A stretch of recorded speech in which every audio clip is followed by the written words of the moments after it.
Hello जी, नमस्कार। बहुत बहुत स्वागत है आप सभी का आपके अपने इस YouTube प्लेटफॉर्म स्वास्थ्य क्लासेस कोटा राजस्थान पर।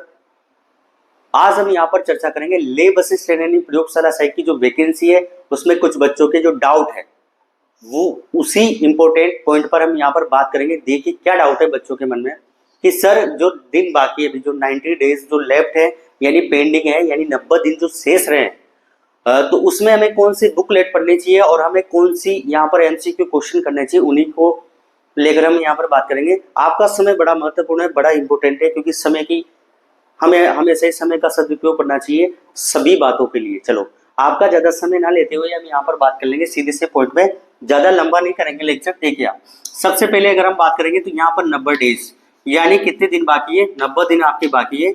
और किसके हिसाब से आपका एग्जाम डेट जो कन्फर्म है वो है 2 नवंबर यहाँ पर, और 2025 को आपका एग्जाम जो है आयोजित होगा। ठीक है, इसी को लेकर हम बात करते हैं। सबसे पहले एक बच्चे का जो कमेंट आया वो ये है कि सर अभी जो 90 दिन बाकी है उसमें हम कौन सी बुकलेट पढ़े और आपके हिसाब से बेस्ट बुक आप हमें बताइए। देखो मैं आपको एक बात बताता हूँ कि बेस्ट जो शब्द बना हुआ है ये बुक के लिए वैलिड नहीं है। ठीक है, सबसे पहली बात तो क्योंकि कोई सी भी बुक हो गई, कोई सी भी किताब हो गई, वो है ना बेकार नहीं होती। ठीक है, सभी किताबें जीवन के स्तर को सुधारने के लिए, अपनी शिक्षा के स्तर को बढ़ाने के लिए होती है। इसलिए बुक यानी किताब के लिए बेस्ट शब्द यहाँ पर किसी काम का नहीं है। आप कहोगे कि सर इससे हमारा क्या संबंध है? देखो संबंध ये है कि जो बच्चे लास्ट कुछ महीनों से यानी लास्ट कुछ मंथ से यहाँ पर तैयारी जो कर रहे हैं ना, उनको मैं बात बताता हूँ। ठीक है, सबसे पहली बात तो मैं आपको एक बात बताता हूँ, वो सबसे इंपॉर्टेंट, आप किसी प्रकार के न्यू कंटेंट के बारे में ना सोचें। न्यू कंटेंट का मतलब क्या हो गया, देखो मैं आपको बता रहा हूँ न्यू कंटेंट क्या होगा। कि न्यू कंटेंट का मतलब मार्केट में यहाँ पर हर एग्जाम की अलग अलग बुकलेट आपको के लिए यहाँ पर उपलब्ध है। हर कोचिंग इंस्टीट्यूट जो आपने मतलब जो प्लेटफॉर्म में बड़े हैं या ऑफलाइन सेंटर है जिनके बड़े बड़े, वहां पर भी उनका कंटेंट उपलब्ध है। पहली बात तो मैं आपसे ये कहूंगा कि लास्ट के जो 90 दिन है, लास्ट के जो 90 दिन है और जो विद्यार्थी पहले से ऑलरेडी तैयारियां कर रहे हैं, लास्ट मंथ का मतलब यहाँ पर हो गया जो बच्चे 5-6 महीने से रेगुलर लैब असिस्टेंट की तैयारी जो कर रहे हैं, उनके लिए मैं इस बात को कह रहा हूँ कि आप बिल्कुल न्यू कंटेंट के चक्कर में बिल्कुल ना पड़े। एक मैं आपको बात बताता हूँ कि जब भी आपने यहाँ पर तैयारी शुरू करी थी, अपनी पढ़ाई शुरू करी थी लैब असिस्टेंट के लिए, तब आपने किसी भी इंस्टीट्यूट से ऑफलाइन हो या ऑनलाइन प्लेटफॉर्म जिसके माध्यम से आपने तैयारी शुरू करी है, और जिस किताब को, जैसे कुछ बच्चे हैं जो सेल्फ स्टडी भी कर रहे हैं, तो सेल्फ स्टडी करते समय आपने जो पब्लिकेशन काम में लिया था, जो बुक आपने काम में ली थी, आप उसी को फॉलो करिए। जो नोट्स आपने बनाया वही आपके लिए सबसे इंपॉर्टेंट है, क्योंकि अभी जो समय है ना वो नया कंटेंट पढ़ने का नहीं है। नया कंटेंट का मतलब जब हमारे एग्जाम काफी नजदीक है उस समय, है ना, क्योंकि आपके जो लास्ट मंथ यानी जब से आपने तैयारी करी है, जो बुकलेट आपने काम ली है, जो पब्लिकेशन आपने काम लिया है, जिस भी कोचिंग इंस्टीट्यूट के आपके पास है ना कंटेंट होगा, उसी को लेकर आप उसी को फॉलो करेंगे। ये बात आपके दिमाग में बिठा लो आप बिल्कुल, है ना। इसका एक बहुत बड़ा कारण है, मैं आपको बताता हूँ कि देखिए आप मार्केट में बहुत सारी यहाँ पर है ना बहुत सारा कंटेंट उपलब्ध होगा एक एग्जाम का। ठीक है, जैसे एग्जाम्पल में अगर मैं कहूँ, जैसे मान लो लैब असिस्टेंट की हम बात कर रहे हैं, तो लैब असिस्टेंट से रिलेटेड यहाँ पर आपके पास बहुत सारा कंटेंट आपको देखने को मिलेगा मार्केट में। ठीक है, अलग अलग तरह के पब्लिकेशन है, तो अलग अलग तरह के वहां पर आपको मतलब कंटेंट उपलब्ध करवाएंगे। लेकिन क्या होगा कि अगर हम अभी जो लास्ट का हमारा समय चल रहा है उसमें अगर हम नया कंटेंट लेंगे, तो नए कंटेंट में क्या होगा कि आपको उसकी लैंग्वेज समय में थोड़ा सा लैंग्वेज समझने में क्या लगेगा, समय। और मैं नहीं चाहता कि आप लैंग्वेज समझने में अपना समय गवा दो, क्योंकि जो आपने पढ़ा है वही उसमें है। ठीक है, ये ध्यान रखो, जो आपने पढ़ा है ना उसमें आप विश्वास रखें, उसी को आप आदर्श माने। इंस्टीट्यूट की बात होगी, पब्लिकेशन की बात होगी, किसी की भी बात होगी, मैं किसी पब्लिकेशन किसी इंस्टीट्यूट के यहाँ पर इस मंच के माध्यम से मैं किसी प्रकार की कोई बुराई कोई प्रचार प्रसार नहीं कर रहा हूँ। मैं तो आपको एक बात बता रहा हूँ कि अगर आप आने वाले समय में अगर न्यू कंटेंट में जाओगे तो आपकी दिक्कत हो जाएगी। मैं आपको बता रहा हूँ कि न्यू कंटेंट जो है उसकी भाषा उसकी लैंग्वेज को समझने में आपको परेशानी आएगी। तो ये बात आप ध्यान रखें कि लास्ट के दिनों में किसी प्रकार की नए कंटेंट को आप उठाए नहीं। ये जरूर है कि आपकी अगर थ्योरी चीजें कंप्लीट हो गई है, थ्योरेटिकल, ठीक है, थ्योरी कंप्लीट होने के बाद आप केवल मार्केट से एमसीक्यू के लिए क्वेश्चन के लिए बुकलेट खरीद सकते हैं, किसी भी पब्लिकेशन की हो, जिसकी भाषा बहुत आसान हो, जिसमें कॉन्सेप्ट हो। ये चीज आप ध्यान रखना, कॉन्सेप्ट का मतलब हमें जो पूछेंगे सब कॉन्सेप्ट से पूछेंगे। ठीक है, तो कॉन्सेप्ट होने चाहिए, उसमें अच्छे क्वेश्चन होने चाहिए, उसकी लैंग्वेज जो है बिल्कुल जो हमारा माध्यम है, जो हमारा एग्जाम होगा उसी लैंग्वेज में होना बहुत जरूरी है। तो इस बात को आप ध्यान रखें कि यहाँ पर नए बुकलेट के चक्कर में आप बिल्कुल भी ना पड़े। आगे चलते हैं। अच्छा, मेरी तरफ से क्या सजेशन होगा, अगर मान लो मैंने ये तो बात करी है जो आपके मन में डाउट है, मेरी तरफ से मैं क्या आपको सजेशन करूंगा, यहाँ पर क्या सुझाव दूंगा कि सर हमें थ्योरी अगर हमारी कंप्लीट है और कुछ पॉइंटों में अगर हमारी थ्योरी कंप्लीट नहीं है या फिर हमें एमसीक्यू करने हैं, आपके हिसाब से बताइए आप कहाँ से करें। ठीक है, चलो अगर मैं यहाँ साइंस और आर्ट्स दोनों स्ट्रीम की मैं बात कर रहा हूँ, देखिए आप, मैंने साइंस के भी क्वेश्चन एनालिसिस करे हैं, वो भी देखे हैं, और इसके अलावा जो हमारी आर्ट्स स्ट्रीम है उसमें ज्योग्राफी का ओल्ड पेपर मैंने देखा है, उसके भी क्वेश्चन देखे। तो अगर मैं आपसे कहूंगा लास्ट समय में, तो एक तो आपको क्या करना है, एनसीईआरटी के क्वेश्चन देखने हैं। ठीक है, एनसीईआरटी के एमसीक्यू करना है आपको। ठीक है, साइंस वालों को। और प्लस यहाँ पर मैं जो पहले इसके बारे में लेक्चर बना चुका हूँ, नीट यूजी के। ठीक है, अगर मैं ज्योग्राफी के विद्यार्थियों की बात करूंगा कि सर हमने थ्योरी, अच्छी बात है, आपने मार्केट से कोई बुकलेट खरीद के अगर थ्योरी को कंप्लीट कर लिया है, अच्छी बात है, लेकिन मैं आपसे कह रहा हूँ कि थोड़ा सा आप उसका रिवीजन, जब आप उसका रिवीजन करोगे और उसके जो एमसीक्यू करोगे, तो वो आप थोड़ा सा कहाँ से देख लें, एनसीईआरटी से थोड़ा सा देख ले। ठीक है, अब बहुत सारे बच्चे कहेंगे कि सर एनसीईआरटी में तो हमें एमसीक्यू क्वेश्चन नहीं मिलेंगे। देखो मैं आपसे एक बात आपको और बता रहा हूँ कि आपको क्या करना है कि जितने भी आपके टेक्स्ट क्वेश्चन है, टेक्स्ट क्वेश्चन कैसे, जो आपकी टेक्स्ट क्वेश्चन की मैं बात करता हूँ, जैसे मान लो हमारे पास 9th या 10th क्लास की साइंस की बुकलेट है या फिर एसएसटी की बुकलेट है, तो वहां पर अगर आप उस एनसीईआरटी के टेक्स्ट क्वेश्चन को देखोगे तो वहां पर आपको ऑब्जेक्टिव क्वेश्चन मिलेंगे, और अगर ऑब्जेक्टिव नहीं मिलेंगे तो आपको सब्जेक्टिव भी मिलेंगे। ऑब्जेक्टिव प्लस सब्जेक्टिव, वो सारे क्वेश्चन आपको देखने हैं, वो सारे क्वेश्चन आपको करने हैं। ठीक है, क्योंकि कभी कभी क्या होता है कि सब्जेक्टिव क्वेश्चन की थ्योरी के पॉइंट किस फॉर्म में आ जाता है, ऑब्जेक्टिव की फॉर्म में। तो मैं आपसे ये कहूंगा कि अगर मेरी तरफ से अगर मैं सुझाव दूं कि सर हम साइंस के विद्यार्थी, यानी जितने भी साइंस स्ट्रीम के विद्यार्थी है और जो ज्योग्राफी के विद्यार्थी है, जो लैब असिस्टेंट की तैयारी इसमें बहुत जोरों शोरों से कर रहा है, तो हमें क्या करना चाहिए, तो आपको जो रेगुलर कंटेंट आप पढ़ रहे हैं उसको आप फॉलो करें, नए कंटेंट में ना जाए। और अगर आपको नए कंटेंट में एमसीक्यू देखने हैं तो ध्यान रखें कि आपको कॉन्सेप्ट वाली किताब या ऐसी अच्छी बुकलेट, उसका आप ध्यान रखें। चलिए, अगर हम एनसीईआरटी एमसीक्यू, नीट यूजी के एमसीक्यू करें, और अगर कोई विद्यार्थी जिसके पास अगर समय है, ज्योग्राफी उसने कंप्लीट कर ली है, अगर उसको रिवीजन करना है तो एक बार वो है ना किसको देखे, एनसीईआरटी की थ्योरी को देखे और एनसीईआरटी के एमसीक्यू कर दे। और एनसीईआरटी के एमसीक्यू में आपका मतलब, मेरे कहने का मतलब वो है कि ऑब्जेक्टिव और सब्जेक्टिव जो टेक्स्ट क्वेश्चंस होते हैं बुकलेट के पीछे, अभ्यास प्रश्नों की मैं बात कर रहा हूँ। चलिए, इसके अलावा साइंस की अगर मैं बात करूं तो साइंस स्ट्रीम वालों के लिए एक बढ़िया चीज वो है कि अगर आपने ध्यान से देखा होगा तो आपके पास एक चीज होगी, वो होगी एनसीईआरटी एग्जाम्पलर। ठीक है, आपने सुना भी होगा, एनसीईआरटी जो एग्जाम्पलर है उनको आप देखें। अगर आपके पास मार्केट में अगर ये बुकलेट उपलब्ध नहीं है इस समय, तो वैसे उपलब्ध है एनसीईआरटी एग्जाम्पलर, लेकिन अगर कोई बच्चा है जो खरीद नहीं सकता, तो मैं उसके लिए आपको बता रहा हूँ कि एनसीईआरटी की जो हमारी वेबसाइट है, एनसीईआरटी की, जैसे आप डालोगे ना एनसीईआरटी बुकलेट डाउनलोड या कुछ भी शब्द पीडीएफ डाउनलोड, तो वहां पर एग्जाम्पलर आ जाएंगे, और एग्जाम्पलर तो आएंगे जो आएंगे, इसके अलावा उसका क्या आएंगे, सॉल्यूशन।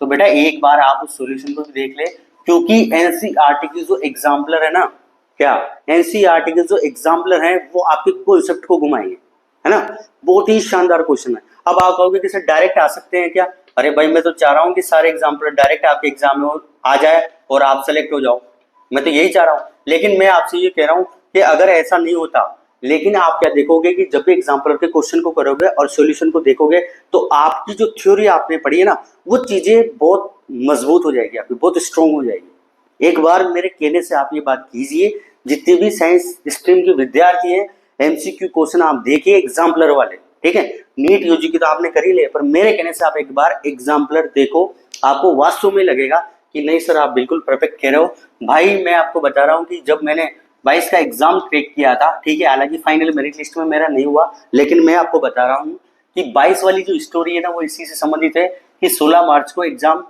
जो है ना नोटिफिकेशन आया, 16 मार्च 2022 को नोटिफिकेशन आया। नोटिफिकेशन आने के बाद जैसे एग्जाम पैटर्न था वो चेंज हो गया, क्योंकि पहले लैब असिस्टेंट में सिंगल पेपर होता था। और जब भी कोचिंग करी ना, मैंने भी कोचिंग करी है, मैंने तो हमारी जो कोटा राजस्थान में सबसे बड़ी इंस्टीट्यूट है, सबसे बड़ा संस्थान है पूरे भारत में, एलन केयर इंस्टीट्यूट, वहां से मैंने मेडिकल की कोचिंग की है। तो सब्जेक्ट में मेरे को इतनी परेशानी नहीं थी। मैं बात बता रहा हूँ केवल आपको जीके के फर्स्ट पेपर की, तो वहां पर ऐसा ही हुआ।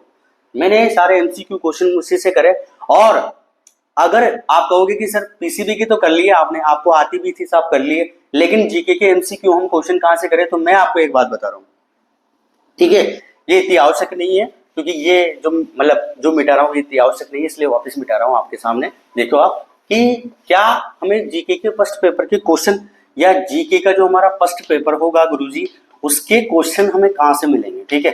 तो जीके फर्स्ट पेपर को भी हम डिस्कस कर लेते हैं। देखो सेकंड पेपर के बारे में मैंने आपको बता दिया, और सेकंड पेपर के बारे में एक नोट लिख देता हूं यहाँ पर, और वो नोट यही होगा कि साइंस स्ट्रीम के जितने भी विद्यार्थी है उनके लिए पीसीबी, और पीसीबी में जो है ना आपको थ्योरी कहाँ से पढ़नी है, जो आपके पास कंटेंट हो उसकी, और क्या पढ़ना है आपको एनसीईआरटी, और प्लस उसके क्या करना है एमसीक्यू। ध्यान रखें आप एमसीक्यू करते टाइम आपको क्या करना है, यहाँ पर एग्जाम्पलर भी करने हैं, और एग्जाम्पलर के आपको सॉल्यूशन भी मिलेंगे। अगर नहीं मिलते आपको तो स्वास्थ्य क्लासेस का जो टेलीग्राम चैनल बना के हम उसमें अपलोड कर देंगे, ठीक है। तो एग्जाम्पलर आप करने हैं और उसके सॉल्यूशन एक बार आप देखोगे। ये स्पेशल नोटिस है साइंस स्ट्रीम के लिए, और ज्योग्राफी के स्टूडेंटों के लिए ये है कि आपको सीधा एनसीईआरटी की कुछ थ्योरी है जो कहाँ देखनी पड़ेगी आपको, एनसीईआरटी की थ्योरी देखनी पड़ेगी आपको, जो आपकी एनसीईआरटी की बुकलेट होगी 11th और 12th के, आप वहां पर देखिए एक बार, है ना, ओल्ड पेपर को देखेंगे, आप यकीन मानोगे कि सर बहुत अच्छा कंटेंट है। चलिए जीके की बात कर लेते हैं फर्स्ट पेपर की। जैसे ही 16 में एक नोटिफिकेशन आया, नोटिफिकेशन आने के बाद जैसे ही पेपर की पैटर्न चेंज हुआ, एग्जाम पैटर्न चेंज हो गया, और फर्स्ट पेपर जीके का और सेकंड पेपर सब्जेक्ट का जैसे सेकंड ग्रेड में होता है, ठीक है। और सिलेबस बढ़ गया। पहले मैं राजस्थान की जीके पढ़ रहा था, तो मेरा दिमाग खराब हो गया भाई साहब की अब क्या होगा, ठीक है। क्योंकि बेटा देखो आप कि जो भी विद्यार्थी तैयारी करता है ना उसमें तनाव की स्थिति रहती है, और जिस विद्यार्थी को थोड़ा बहुत तनाव है और जिस विद्यार्थी को थोड़ी बहुत चिंता है ना इस बात की कि सर इतने कम दिन बाकी है, आप चिंता मत करो, आप एकदम सही ट्रैक में चल रहे हो।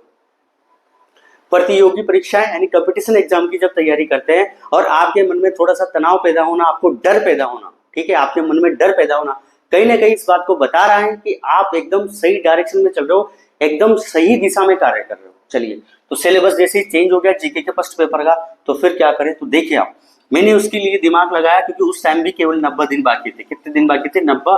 और मेरे को इतना आइडिया नहीं था क्योंकि मैं साइंस का स्टूडेंट हूँ, ठीक है, और आर्ट्स मैंने इतना लेवल में पढ़ी नहीं तो मुझे ज्यादा पता नहीं था। लेकिन मैं आपको एक बात बता रहा हूँ कि मैंने सोचा, मैंने कहा अब इतने कम दिन में इतना सिलेबस कैसे कर पाए।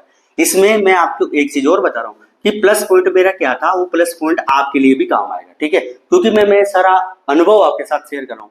क्या होगा वो देखो कि अगर अभी भी सिलेबस की बात करें ना हम, तो हमारा राजस्थान है ना, हमारा राजस्थान यानी हमारे राजस्थान की जीके जो है उसका वेटेज यहाँ पर 50% तो है, यानी 100 में से 50 क्वेश्चन प्लस क्वेश्चन तो आने किसके, राजस्थान की जीके की। तो ये तो आप जरूर लिखें कि राजस्थान की ज्योग्राफी, आर्ट, कल्चर जो भी है उसको तो वैसे ही कंप्लीट रखना है, लेकिन उसके बाद जो सिलेबस बचा है ना, जिसमें आपकी इंडिया वर्ल्ड की जीके जाएगी, ठीक है, इंडिया और वर्ल्ड की आपकी क्या आ जाएगी, जीके, है ना, और उसके अलावा क्या आएगी, करंट अफेयर, ठीक है, वो भी मैं लिख देता हूँ, करंट अफेयर और प्लस साइकोलॉजी, ठीक है, साइकोलॉजी यहाँ पर लिख देते हैं।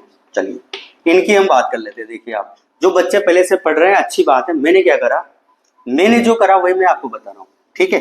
ऊपर का छोड़ दो क्योंकि ऊपर का मेरा कंप्लीट रहा। ज्योग्राफी में मैं 25 क्वेश्चन से ऊपर आए थे, इंडिया वर्ल्ड के मिला के सारे 30 क्वेश्चन आए थे उस टाइम, है ना, और मेरा जो अच्छा रहा ना सिस्टम वो इसी से रहा है। ज्योग्राफी के मैं कम से कम 27 क्वेश्चन कंप्लीट करके आया, 25 के लगभग तो पूछेंगे ऐसे ही, और एक दो क्वेश्चन ऐसे करो कुल मिला के, वो मैं 30 के लगभग क्वेश्चन आया हूँ, उसमें 26-27 या 27 क्वेश्चन में कंप्लीट करके आया हूँ। चलो देखो अब यहाँ पर हम इनकी बात करेंगे, तो आपको क्या करना है, इनके सारे ओल्ड पेपर क्या लेने हैं आपको, ओल्ड पेपर। अब आप सर कहोगे कि सर ओल्ड पेपर कैसे हमें यहाँ पर देखने को मिलेंगे, यानी कहने का मतलब मैं आपसे ये कह रहा हूँ कि जितने भी एग्जाम अभी हुए ना, RSSB, इसके जितने भी पुराने पेपर हैं, ठीक है, और एक और बोर्ड है हमारा जो एग्जाम आयोजित करवाता है उसका नाम है RPSC, उसके सारे पेपर, ठीक है, मैंने जितने भी पेपर हुए हैं ना किसके, आरपीएससी बोर्ड के सेकंड ग्रेड के, वो सारे सेकंड ग्रेड के पेपर मैंने कंप्लीट कर लिए। उनके सारे जीके के क्वेश्चन को मैंने देखा, उनकी थ्योरी को देखा, जहां मुझे समझ में नहीं आया फिर वहां जाके मैंने देखा। उसके अलावा फर्स्ट ग्रेड के मतलब जितने भी एग्जाम पेपर वहां पर होते हैं, 2-3 टाइप मैंने एग्जाम्पल आपको दे दिया, सारे ओल्ड पेपर। और एक चीज ध्यान रखना, मैंने किसी पब्लिकेशन से नहीं लिया हो, है ना, अभी भी मेरे पास उनकी PDF है और वो पीडीएफ की जो क्वेश्चन है वही मैंने निकाल के प्रिंट आउट करवा के अपनी टेबल के सामने रखा और हर क्वेश्चन को पढ़ा। जिसका आंसर मेरे को नहीं आया, जिस ऑप्शन से मेरे को नहीं बैठा, तो मैंने जाके वापस थ्योरेटिकल पॉइंट देखा, फिर मैं वापस उस क्वेश्चन में आया। तो इससे क्या होगा, क्वेश्चन भी तैयार हो रहा है, आपकी थ्योरी भी तैयार हो रहा है। और सबसे बड़ी बात लैंग्वेज, भाई साहब भाषा। एग्जाम के क्वेश्चन पेपर की भाषा जो मुझे समझ में आई वो बहुत ही गजब, क्योंकि सीधी उसी भाषा में पेपर आया। फिर क्या हुआ, आरएसएसबी के जितने भी पेपर थे, पटवारी वीडियो जितने भी पेपर आरएसएसबी करवाती है उसके सारे पेपर देखे मैंने, जीके वाले पार्ट के सारे कंप्लीट, एक एक क्वेश्चन मैंने इसी से देखा। ठीक है, ध्यान रखना, आप किसी पब्लिकेशन को काम में नहीं लिया मैं, ओल्ड पेपर, क्या काम लिया, ओल्ड पेपर, और वो भी कैसे, ओरिजिनल का मतलब होता है जो सीधे वेबसाइट से डाउनलोड किए हुए हैं वो। जैसे ही मैंने ओल्ड पेपर देखे तो उससे मेरे को एक फायदा आया, सबसे बड़ा फायदा तो क्या हुआ कि मुझे लैंग्वेज समझ में आई, और लैंग्वेज से ये चीज मुझे पता लग गई कि सर इस टाइप के क्वेश्चन पूछने के चांस कैसे होंगे ज्यादा। और इन्हीं पेपरों के माध्यम से मैं जीके का पहला पेपर फाइट कर पाया। और आप यकीन मानिए मेरी बात की कि मैंने जब जीके का पेपर फाइट किया ना तो मेरे टोटल नंबर आए थे 84 ओनली, बस जस्ट मैं क्वालिफाई हुआ। अगर मैं आपको बता रहा हूँ कि अगर इसका स्कोर अगर बढ़ता मेरा, ठीक है, सब्जेक्ट में अच्छे नंबर आए, लेकिन अगर इसका स्कोर बढ़ता तो मैं अभी फाइनली सिलेक्टेड हो जाता और अभी किसी विद्यालय में, माध्यमिक शिक्षा बोर्ड में इस समय वर्तमान समय में सरकारी पद में कार्यरत होता। लेकिन कोई बात नहीं, देखो समय का पड़ाव है, समय सबसे बड़ा महत्वपूर्ण है। लेकिन इन लेक्चर के माध्यम से मैं आपको मेरा पूरा अनुभव यहाँ पर शेयर कर रहा हूँ। तो आप जब भी जीके के फर्स्ट पेपर का जब भी आप एमसीक्यू करें तो आप आरएसएसबी के जितने ओल्ड पेपर है और आरपीएससी के जितने ओल्ड पेपर है इनको आप कंप्लीट उस पीडीएफ फॉर्म में निकलवा के प्रिंट आउट करवा के उसके एक एक क्वेश्चन को पढ़ें, है ना। और एक कोई सी भी पब्लिकेशन जिसमें एक्सप्लेनेशन दे रखा है, देखिए चलिए मैं बता ही देता हूँ आपको। एक है हमारी दिशा पब्लिकेशन, ठीक है, एक आपकी आएगी मुंबई, ठीक है, बहुत ही दोनों अच्छी हैं। दोनों में क्या है, दोनों की सबसे बड़ी क्वालिटी क्या है कि इन्होंने एक्सप्लेनेशन बहुत अच्छा दे रखा है। क्या दे रखा है, एक्सप्लेनेशन। अगर आपको कोई भी क्वेश्चन है उसका एक्सप्लेन किया हुआ है वहां पर, और एक्सप्लेन करने से क्या हो रहा है कि एक तो वही क्वेश्चन आ गया। अब मैं आपको बता रहा हूँ कि जितने भी आरपीएससी सेकंड ग्रेड के पेपर है, फर्स्ट ग्रेड के पेपर है, या अभी जो पेपर आयोजित हुए उसमें, और इसमें देख लो, अरे यार आरएसबी के तो बहुत पेपर है, सीईटी के हो गए, कोई पटवारी के, वीडियो के, एग्रीकल्चर सुपरवाइजर के, पता नहीं किस किस के पेपर होते हैं। सारे पेपर को देखो भाई जाके, मैं विश्वास के साथ कह रहा हूँ कि तुम्हें लैंग्वेज समझ में आएगी पहली तो, और एक डर नहीं रहेगा तुम्हारे मन में, सारा डर निकल जाएगा, ठीक है। और ये काम करना जब लास्ट का समय हो तब आपको क्या करना है उसके बारे में हालांकि आगे बता दूंगा, लेकिन अभी तो मेरे लिए बताने के लिए यही चीजें हैं, ठीक है।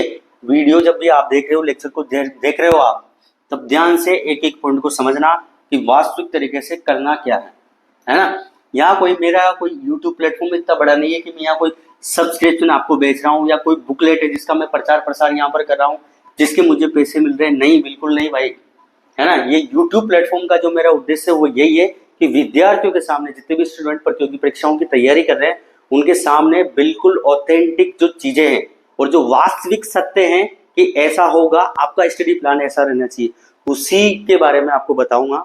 और इसके अलावा मैं कोई भी चीज आपको यहाँ पर अतिरिक्त नहीं बताऊंगा, ठीक है। इस बात को आप ध्यान रखें, एक बार मेरे कहने पर ये चीजें आप करके देखो, आप यकीन मानो 7 दिन के अंदर आपका कॉन्फिडेंस इतना बढ़ जाएगा कि आपको ये लगेगा कि नहीं सर हम बिल्कुल सही ट्रैक में चल रहे हैं, ठीक है। देखो, सही एग्जाम की तैयारी करने के लिए सही कंटेंट और सही डायरेक्शन और सही एमसीक्यू क्वेश्चन एनालिसिस, ठीक है, वो होना, विश्लेषण होना बहुत जरूरी है, ठीक है। चलो, मैं आशा करता हूँ इस समय आप बहुत स्वस्थ होंगे, मस्त होंगे और अपनी पढ़ाई कर रहे होंगे। कुछ ही दिन बाकी है, कर लो मुट्ठी बंद और पढ़ दो। 90 दिन बाद जब लैब असिस्टेंट का एग्जाम होना, मान के चलो कि एक सीट मेरी है सर, छोड़ो, आ जाएगी सीट, कितनी आनी है छोड़ो, उस बात को छोड़ो, नोटिफिकेशन को छोड़ो, आना है जब आ जाएगा, मुझे तैयारी करनी है, मुझे एक सीट निकालनी है, ये कॉन्फिडेंस आप लेके चलो, अपने मन में विश्वास लेके चलो, ठीक है। और रेगुलर पढ़ो, लंबे पढ़ो, ठीक है, स्किप मत करना बिल्कुल भी पढ़ने को, ठीक है। एक भी दिन आपका खराब नहीं होना चाहिए, इस बात को तुम ध्यान रखो, कान खोल कर सुन लो ये बात, ठीक है। चलो, मैं यही सब बातें करके मेरी वाणी को विराम देता हूँ। बहुत बहुत धन्यवाद सभी भाइयों को, मेरा राम राम। थोड़ा ये जरूर है कि मुझे थोड़ा सा सपोर्ट कर दे, है ना, ताकि और भी बच्चे जो हैं उनको ऐसी नॉलेज मिलती रहे, उनको भी फायदा हो जाए, उनको भी मदद हो जाए, है ना। चलिए, बहुत बहुत धन्यवाद आप सभी का।